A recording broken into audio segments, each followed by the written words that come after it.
Welcome into another episode of Inside Tiger Football presented by Rib Crib. Dylan Rivera here with head coach Travis Hill.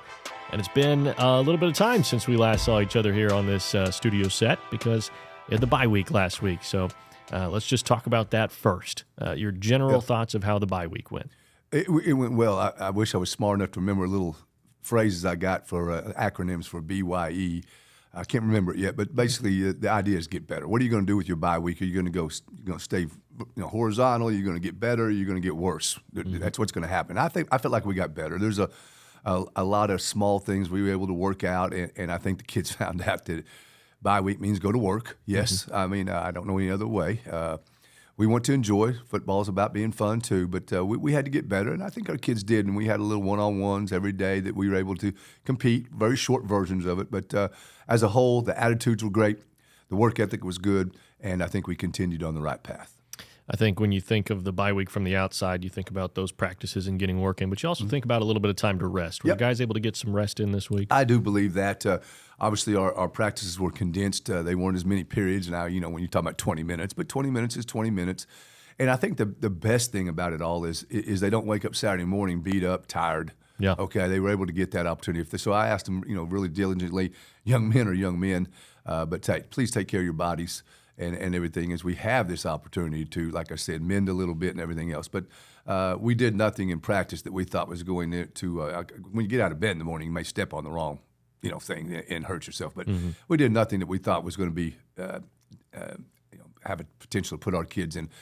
Get sore, get beat up. So, but it was still contact oriented. It's still, it was just everything was under control. So we felt like it was very beneficial to heal up a little bit, get some of them bumps and bruises feeling good. So here we come again with the last part of the season, and we'll carry them over for the next 7 games. Yeah, absolutely. Coming off that Mustang game and going into the bye week, how was the attitude from the team? Great. I kind of mentioned that as we went into the Mustang week of the importance of a big win and the momentum that carries into a bye week versus a smile is a lot easier to show up on Monday after a bye week than a frown because you took a loss. So the attitudes were great. The kids knew what they were trying to get done, and so no complaints there as far as the way they handled their business. And we haven't talked much about your staff as a whole since really the spring. Right. So I had this thought just the other day of, I wonder how the staff is gelling together and how that's working for you. Well, first of all, very appreciative of the young men that we got in there that work and put the hours and time and obviously the sacrifice they make with their families and all that. And you've heard all that stuff, but it's fun to watch. And I've been very, very fortunate that I've been on some of the most competitive staffs that I've ever been around. I think this one is too. You want to go out and have a street fight or go offense and defense, it's going to get as competitive as it gets. But they get along wonderful. They're funny. You got to have some thick skin when you walk into our coach's office. I mean, if you don't have that, you might not be the right place. But as a whole, I think we're gelling. I think they all enjoy being here. They enjoy working with our kids. I think our kids enjoy them. It's a good feeling, and that's all I can go by. And I do take the time every once in a while to pull one aside and just ask personal questions. But I don't think they'd ever tell me the truth, to be honest with you, if there was something wrong. But they know too, and so I feel good about it. It's unique. That chemistry needs to be important. We're a different side of the football team. We're not the glory side of it. That's our kids. But we're the other side is I call it the experience side. What we bring to the table is experience. We bring some information that will make you a better football player. We're not the players. We're not the guys going to go win and lose football games. We lose them. You guys win them. That being the players. So I think they understand that role, do a great job with it, and I do think we have a very good team chemistry within our coaching staff too. We talk players, we talk coaches. I just want to talk about your confidence now and where you're at. Obviously it's been 3 games of this season. You've got the bye week down, and now you're really turning that corner into the real tough district part of your season.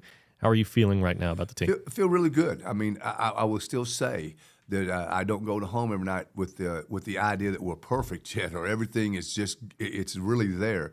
The wife always asks, what is it? And I said, well, if I could put a finger on it, we would change it. We'd make the direction to do that. So sometimes you can't really put a finger on it, but I'm not saying that in a negative way.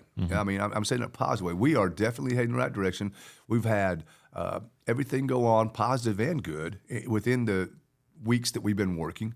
And when I say that, because bad, we've had a loss. We've had every once in a while, some team internal little issues. Those things make you better. I mean, it's just how you deal with them. So I feel very positive in that we've dealt with everything perfectly so far. What's always hard is there's going to still be ups and downs as we process through this. And but at this point in time, very, very confident in what we're doing and how we're going about our business. Very confident. Our kids are responding, and that's who counts. That's what it's all about. So very confident in that area. But like I said, still some pieces that I don't want to leave out there and say, hey, and transparent as we can be, that we got to continue to push and strive and see if we can answer all of our questions and be that group that walks out there and knows, okay, hey, man, we're going to go compete the right way. And if we do, we're going to be very, very, very happy with our outcome. Definitely. Yep. We're going to have to hit a hard rewind to go back to the Mustang game, but we're going to talk about the offense coming up next here on Inside Tiger Football, presented by Rib Crib.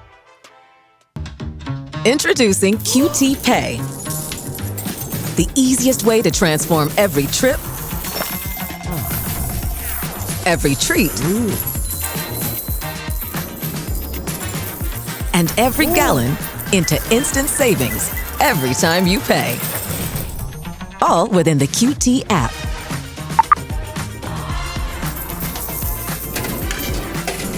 QT Pay. It just makes sense. Around the clock, throughout eastern Oklahoma, we're devoted to improving the health of our communities, our home. We are your friends and neighbors. We are the people of St. Francis. It's an important score. Everyone is anxious to know. That's why our TTCU app can help you improve your credit score. TTCU Federal Credit Union. Life is better in balance.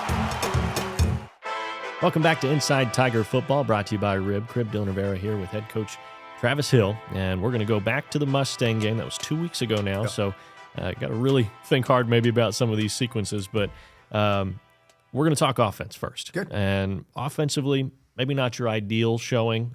21 points is the final result. You get a touchdown from Roberson, touchdown from Hicks, and a touchdown from Satimba to Stanford. But 21 points, I know that's not really the marker that you have in mind, not really the marker that Jay has in mind. How do you get things to click? That's one thing that we've been hearing is that there's growing pains with an offense. How do you get it to click? There always is. And it's again, it goes back to an identity. You know, you as you play call, and I've had the opportunity to be an offense coordinator several times. I'm not going to say I'm the best of all offense coordinators, but it's a rhythm, and you get into a rhythm. And I think Jay sometimes has had hard times doing that. And sometimes it's just I don't like the word bad luck, but you know the way the ball bounces, so to speak. So here we are, 21-7 in the third quarter. Get the opening. The way the game worked, you know, we get the ball with a D4, and so the bottom line is we're going down to score, and we make a great play, and then we fumble the football, and it turns into a scoop and score. So in a matter of that's a 14-point turnaround. Yep. Okay, so we go up 28-7. That's probably a completely different ball game, okay, than it is 21-14 where my fingernails still hurt holding on to make sure we got that win. So I think we're doing some great things over there. I really believe in what we're doing. So does Jay, and we're just still, just like I said, nitpicking around to find out what best fits us and how we're going to go about winning football games with our offense. And like I said, there's a ton of talent over there.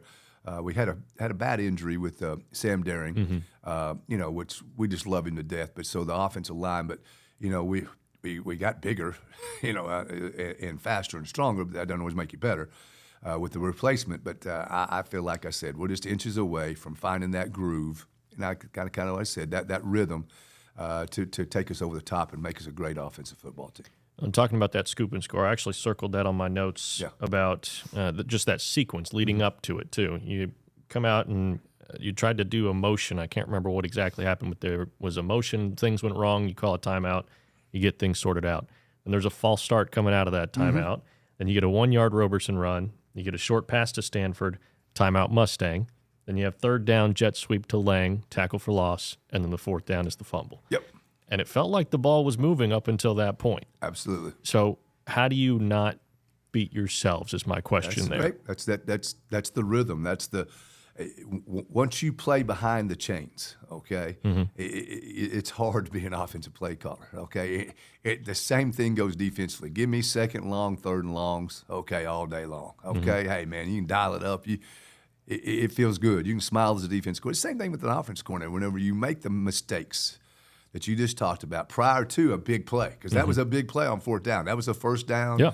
Here we go, and then a fumble. It's just the things you just got to continue to work on, and we work on our personnel settings now. I mean, we always have, but we put an emphasis on that. And some people maybe say, well, personnel setting, what are you talking about? Well, certain settings, certain plays demand a tight end, certain plays don't. So we may be getting personnel in and off the field. We've worked on that diligently to make sure that we're there and it's corrected. False starts. We're gonna play in loud venues all the time, whether it's home or away. We got to continue to work on that. So those are the little things, and we talk about it all the time.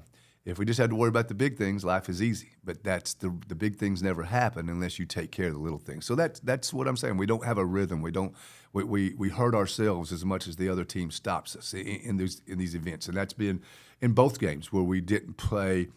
And I want to make sure we played winning football offensively against Fayetteville and against Mustang, obviously against Mustang, okay? But we didn't play our best football over there. So 2 ways to look at it. Dylan, we're either going to get better and be exciting, okay, or we'll continue to stub our toe. If we continue to stub our toe, the guy you're speaking here right now needs to get off his tail end and get some things done, and we will. And I feel very good about it. Well, one way that you kind of cleaned up the beating yourselves side of things is you had 15 penalties through the first 2 games, only 2 against Mustang. So that's definitely been cleaned up, and that's a positive. But one thing that I pointed out as another positive is the run game. It feels like it's really rolling right now, and Roberson's got some good legs underneath him, and he's a guy that can make people miss, so that really helps out a lot as well. Passing game may be a little bit of a step behind. How do you get the passing game clicking? That's what's interesting, because you take game 1, and we threw over 70%. September was 10 for 13. Okay, in our win over Mustang. The negative passing game was against Fayetteville. I don't think we have to do anything specific. We really like what we got. We understand what we can and can't do, throwing the football around. I think, again, just consistency with it. And the one thing that Coach Hill, because, as a defensive-minded guy, but I said, I talk all the time, man, we only had, if I believe I'm correct, sometimes I need to look at the stats a little bit more, but I think we had 51 snaps on Friday night against Mustang. We need more snaps. I mean, that 51 snaps, I want to be around that 70 range. Not just because we're a tempo team and here we go 100 miles an hour. We need to utilize that when it's to our benefit. But we need more snaps. Again, it comes back to that big, I guess that's my big word today, rhythm, okay? You can't get a rhythm if you're just snapping the ball 51 times in a game. We need 65-plus snaps. And I think that will go a long way with helping us establish a passing game, play action game to go along with it. We can run the football rather well. We need to utilize those things. So I think those are things, like I said, the idea of us being more consistency, not shooting ourselves in the foot. And like I said, I think we played some really great defense. We're not there yet to talk about that. But, we do have in every game a certain drive from the opponent. Maybe not score, but, they keep us off the field for a while, 10, 15-play drives. We need to make sure we address that too and get the ball back to our offense a little more often. District play is now coming up, so these games mean maybe just a little bit more than those non-district games. Yeah. My question is, does that mean that you have more wrinkles that might come out in this offense in district play than what we've seen so far? Everybody knows Jay Wilkinson, right? Okay. He's been doing it for a long time and has more wrinkles than you can shake a stick at, and so will the opposing teams. But yeah, there's a lot of stuff that we have not put out, not intentionally because it's called early in the season, and we're just trying to establish. Like I said, we're new, and new players and everything else. So we're just trying to establish where we stand and what we're doing. But there'll always be some new wrinkles. And again, I'll say that with Coach Wilkinson, we'll go out and when we go good on good, I get to see the new wrinkles every once in a while. I go, God dang it, Jay! So good stuff, and now he'll do a great job with that. Yeah. Offensive line, you mentioned this earlier, a change in the offensive line because Sam Daring suffered an injury against Mustang. So the expected change goes to Devin Smith. So what does Devin Smith bring to the table? Well, like I said, I'm not Sam brings everything to the table. Okay, so and he's just one of those kids. Okay, you just you hate it because he's just such a great human being to go along with the. I think he got every time I check his grades, it says 100%. Coach Hill's never had that. So it's just wonderful to have him. But Devin brings him up. Devin's 6'4" and 300 pounds and can run. And if he locks on, I don't care if he's young or not. If he locks on, you probably have some issues. Okay, so we bring something else to the table with that. little youth compared to the Sam's experience and being a junior. But Devin brings some things there, and it just, like I said, makes us bigger. It makes us faster, stronger. Those things are supposed to be advantageous. Now, I think Devin's the type of young man, too, very intelligent, loves playing the offensive line, loves burying people. Once he makes sure he makes the right step every time, he's got 2 experienced guys that he plays in between that will help him as far as any of that type of stuff. I think he'll do a great job, and it'll just be a matter of time. It's that next man up mentality. That sucks to talk that way. But at the same time, I think we'll be just fine there, and next man up's pretty good. So we'll take that. Well, we're hoping for the best with Sam Daring. And, he'll be back. Hopefully he will be able to make an impact next season. Excited for this upcoming game against Owasso. We'll talk more about it, but we're going to go first back to the defense, and that's next here on Inside Tiger Football, brought to you by Rib Crib. While you are teaching someone special the nuances of keeping the wheel steady, we can provide you means for you to maintain financial equilibrium. First National Bank of Broken Arrow. First people put people first. Shields is now open at the Woodland Hills Mall in Tulsa, and we can't thank you enough for the warm welcome. Whether you love the great outdoors, sports, or fashion, Shields has something for everyone. Our passionate and knowledgeable Shields experts are excited to welcome you to explore thousands of brands and premium products. From our golf simulator, service shop, archery lanes, and more, we're ready to get you fitted with the best gear for you. We can't wait to see you at Shields. Racing towards the end of the month? Ask about our early pay options. TTCU Federal Credit Union. Life is better in balance. Welcome back to Inside Tiger Football, brought to you by Rib Crib. We're going to talk some defense now. Dylan Rivera here with head coach Travis Hill. Got to go back to that Mustang game again. Hard rewind, but first question to you is really more, not even really of a question, it's more of a statement. Only 1 TD allowed. Yeah. You got to be pleased with that. If we could do it every week, I'd take it. Yeah. Regardless of anything else, we would take that. Let's be honest. They come in without their highly touted quarterback. So, they were – but there's advantages and disadvantages to that too. Advantages for us and disadvantages. We didn't really know what to expect. We knew they'd be more of a ground game. But we saw the physicality of Mustang. And so I'm giving them a little compliment because – I think that's something that with the quarterback, I think sometimes you get a kid that can throw the ball around, you get a little finesse at times and forget that what wins football games is physicality and be able to run the football. So they showed they could. We did wind up holding them, I don't against that's just, I want to say at 120 yards rushing, which I kind of like that little bit under 100 range, but we did a great job with it. But they were able to keep possession at times by doing that, which was part of their game plan, obviously, without their quarterback to throw to those highly touted wide receivers. So it was a little bit of for us, an idea of, I don't want to use guesswork, but what ifs to play because we knew he probably wasn't going to play on how we'd have to defend them and how they would attack us. But I think we responded really well. Like I said, 1 touchdown, we'll take it all the time. And like I said, kind of controlled the football game on that side of it until late in the game when we were the possession started winding up being on our side of the 50, and then I don't care who you're playing, and you're playing BA Tiger 8th grade team. If they get the ball on the plus 40, they're plus, our minus. It's hard to keep people out of there. So we had to really hang on at the very end there with about our fingernails to make sure they didn't tie that thing up and get in any other stupid situations. But as a whole, we played really well, tackled well, lined up, assignment well. You do those things defensively, you're going to be pretty successful. We're going to take a little sidestep here away from defense. We normally do offense, defense, but there's a third element of this ball game, and that's special teams. Right. And 2 blocked punts to start the game. The field position game really probably hurts your defense more than anything else. So is that an area of focus for this week? It's been huge, okay? We had a bye week, and I promise you, we had 6 periods of our practice, on an 18-period practice, okay, each day. 6 of them were reversed on special teams. So all the way from emphasis of what we did in spring ball, from drill work all the way to schematically what we do, okay? So, no, there's a lot of emphasis put on that. So we start off the game that way, and like I said, when we end the game with possession problems, still, like I said, they were getting the ball down there on our end of the field too. So a lot of time and effort was put in that, some more tryouts, whatever you want to refer to, and we feel like we've corrected them again. But that's again, we're coming up this Friday night, and you can't ever know if something's corrected or not until it's live, full-fledged bullets coming at you, and seeing how you respond. But I do think we'll respond better, and that will hopefully will become more of a positive.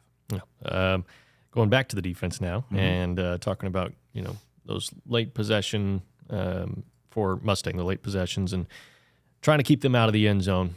There's one guy that came up real big late, came up real big earlier on in the game too, Noah Gillespie. I wrote in my notes, Noah Gillespie is incredible. That's my notes for him.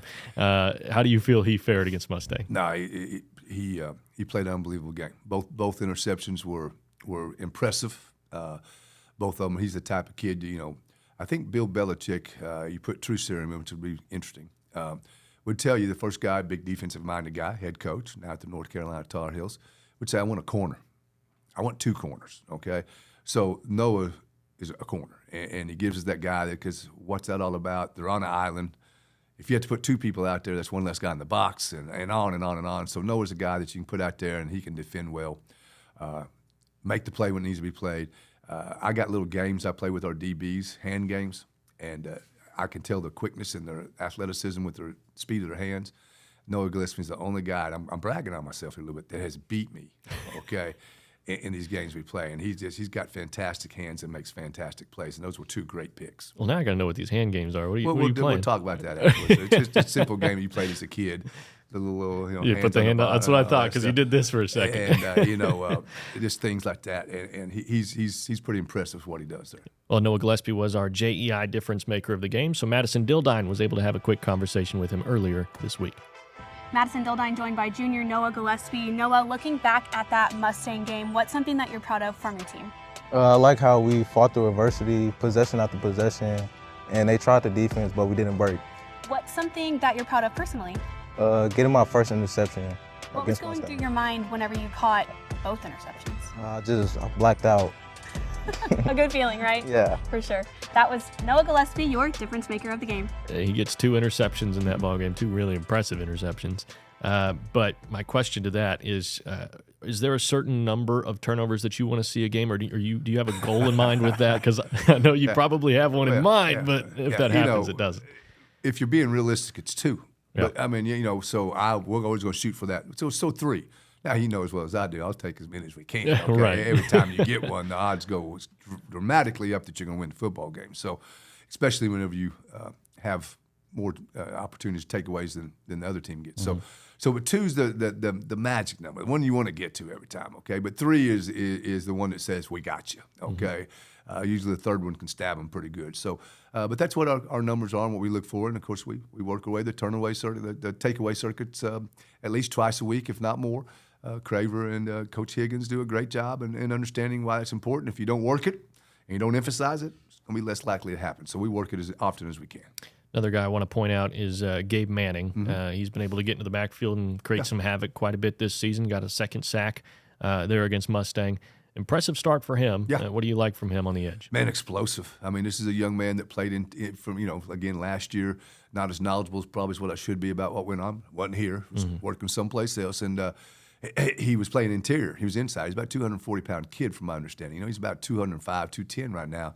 But he takes that explosiveness to the edge. This is a kid you walk in the weight room when, if we have a squat day, 405 looks pretty light, okay? I mean, he's explosive. He is a kid that can really come off the edge, make a difference, and continues to get better week in and week out with what we're trying to do schematically. So, he's a kid that can he would probably say in any of our jet packages, our speed packages, he's involved in, he's going to be our number 1 pass rusher. And like I said, he plays a tremendous lot of downs for us. I mean, he's a 90% snap guy, if not more.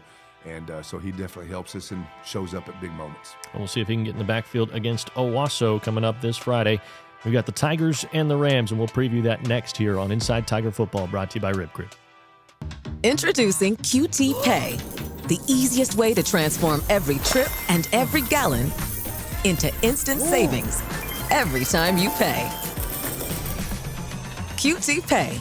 It just makes sense.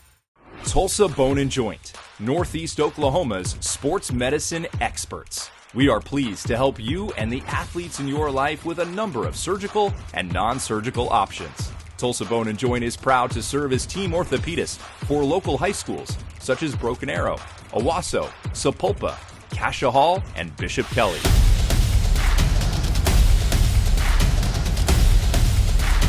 Tulsa Bone & Joint, moving life forward. Uh-oh, can't find your debit card? Don't worry, because with TTCU, you're always in control of your card. Just lock and unlock it from your phone. Card controls from TTCU Federal Credit Union. Life is better in balance.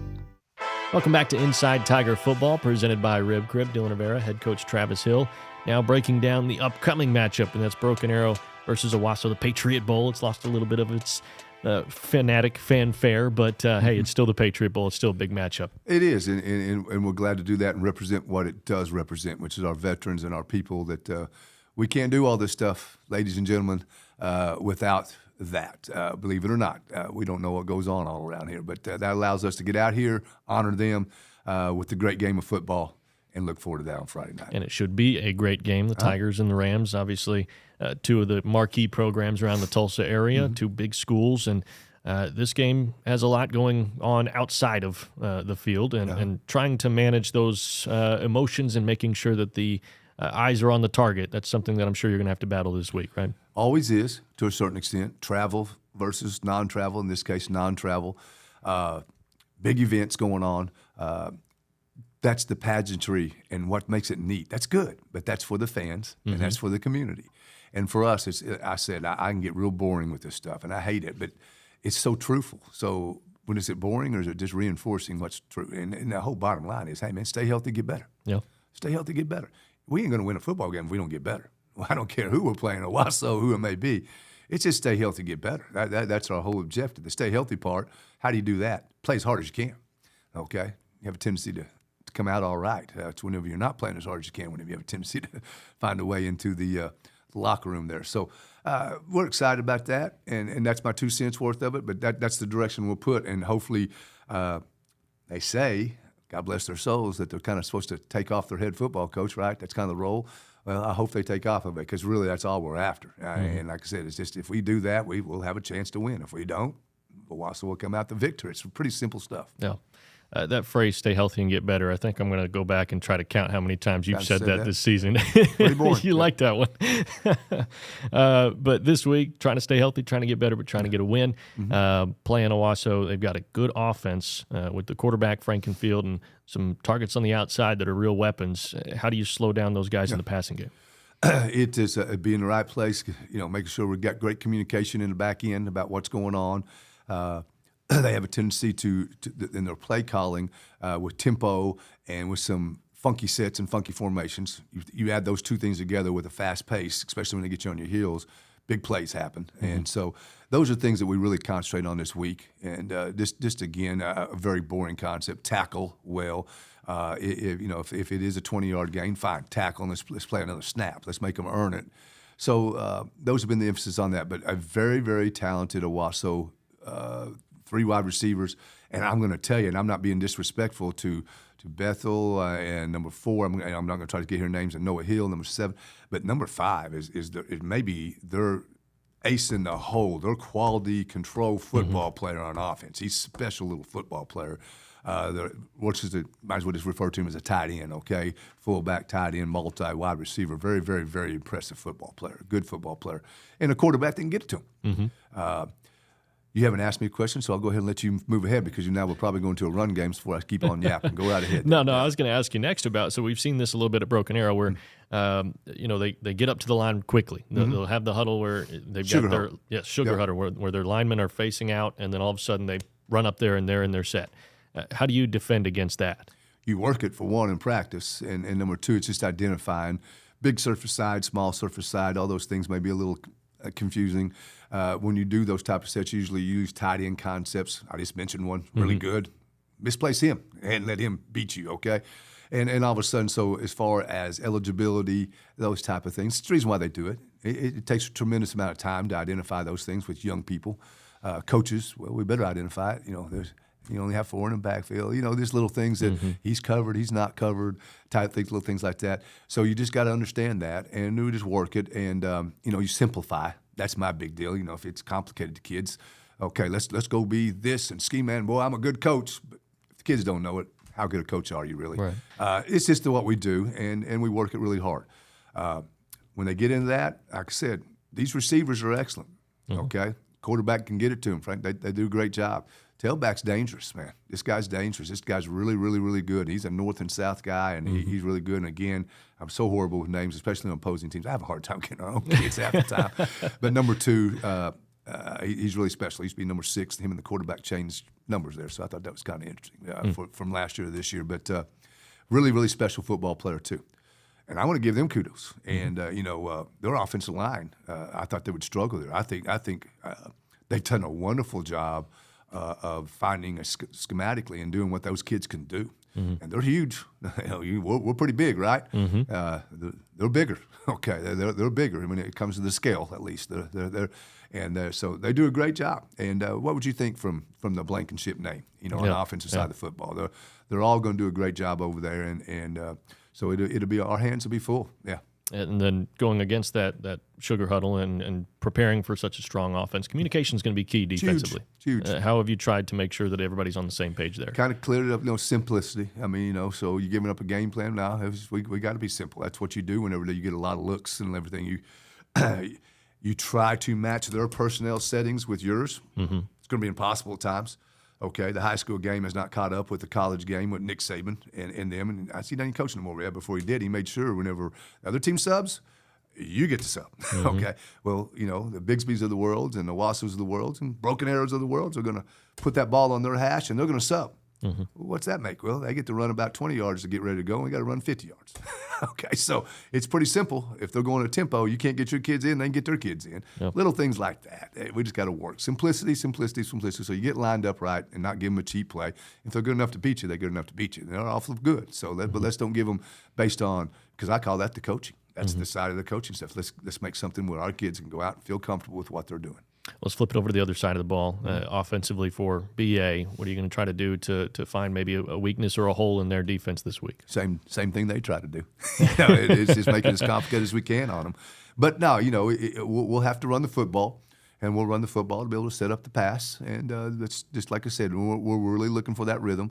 But they run a similar front that we run quite often in a 3-stack concept in the coaching world, what it's referred to. So. It's been easy for us to work that, but we don't have the same mechanics that they do and everything like that. But we've worked it. We like I said, my hint to the offense is always dictate to them what they can and can't do defensively. Okay, make them play your game. Make them know where your alignments, your formations, and we go about it can dictate how they line up. So I think Jay's worked diligently to make sure that he's putting the pieces together to hopefully dictate that and put them on their heels instead of us guessing what they're going to be doing.